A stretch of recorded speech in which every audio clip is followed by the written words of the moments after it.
so two things happen when you're aimless. Okay, so the first is you get anxious. And the reason you get anxious is because anxiety computes aimlessness. So if you drop someone in the middle of a desert, the reason they're anxious is because it's not because they don't know which way to go. It's because there are way too many places to go, right? Every direction. And that's aimlessness, is like every direction beckons. That's way too complicated. And your brain literally signals that with anxiety.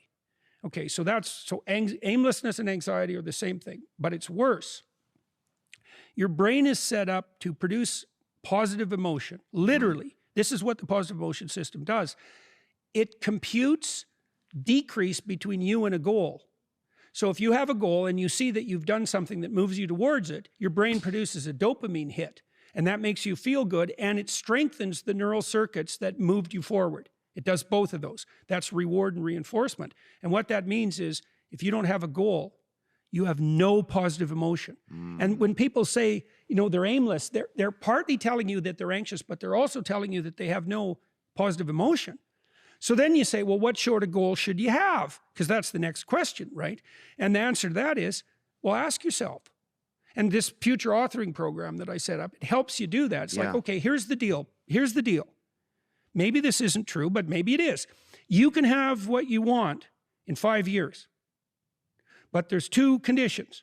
You have to know what it is, and you have to aim at it, okay?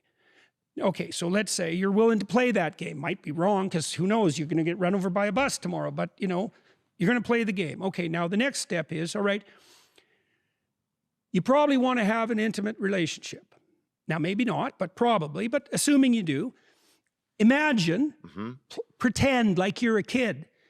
You get to have an intimate relationship. What does it look like? What does it look like when your wife greets you when you come home from work? What does your sex life look like, right? What do you do for entertainment? How do you treat each other? You need a fantasy, just like a little kid playing house, right? Figure out what you want. Write it down. Figure out what you could do to start moving towards that, okay? Do that with your family relationships. Do that with your friendships. Do that with your career. Do that with your education. Think about your misuse of alcohol and drugs and other things that might drag you down. If you want to drink, it's like, you want to be a bumbling Barney Gumble idiot? Like, you want to drink? Okay, what do you mean by that exactly? How often? How much is too much? How are you going to constrain that, and why? Develop a vision. And you have to do that in dialogue with yourself, right? It's like, if I could have what I wanted, what would satisfy me? And you might think, well, I could never get that. And I could say, well, maybe not, but I'll tell you one thing, man.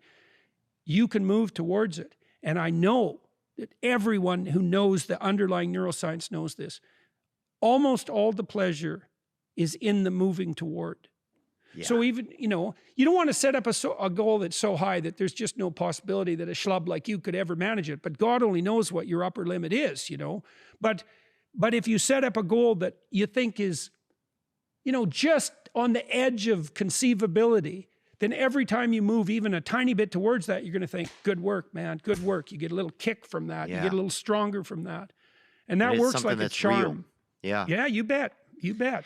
An end of aimlessness. The end of aimlessness. That's the desert in Exodus, hey? When the Egyptians leave the Pharaoh, they leave tyranny, right? And everybody thinks, oh my God, we're out of tyranny. Now it's freedom. Everything's great. That isn't what happens. They go into the desert. They're aimless. They're slaves. They have no capacity for self-governance. They have no vision of their own. They leave the tyranny, and now they're somewhere worse. They're out in the aimless desert. And part of the reason people like tyranny, even their own, is because they don't want to be aimless in the desert. It's why some people go back to prison. Absolutely.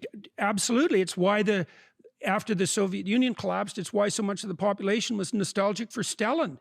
You bet. It's also why Lot's wife, there's a story of Lot's wife, when Sodom and Gomorrah are destroyed, she looks back. God turns her into a pillar of salt, right? You don't look back. When you escape somewhere terrible, you don't look back and long to be there. But it means you have to develop a new vision.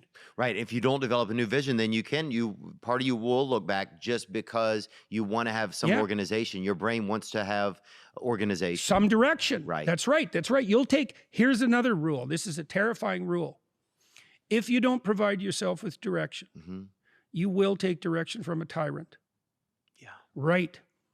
Right. So, and you might say, well, why should I take responsibility? You asked that, you know, it's like, Yeah. I'm afraid of my own goals because of the responsibility. It's like, well, you're either going to be responsible to yourself, or you're going to be responsible to a tyrant, or you're going to be absolutely lost. That's your option set. Yeah. Right. That's it. Yeah, bet. Pick 'em. Pick one: tyranny, slavery, or something approximating visionary self-determination.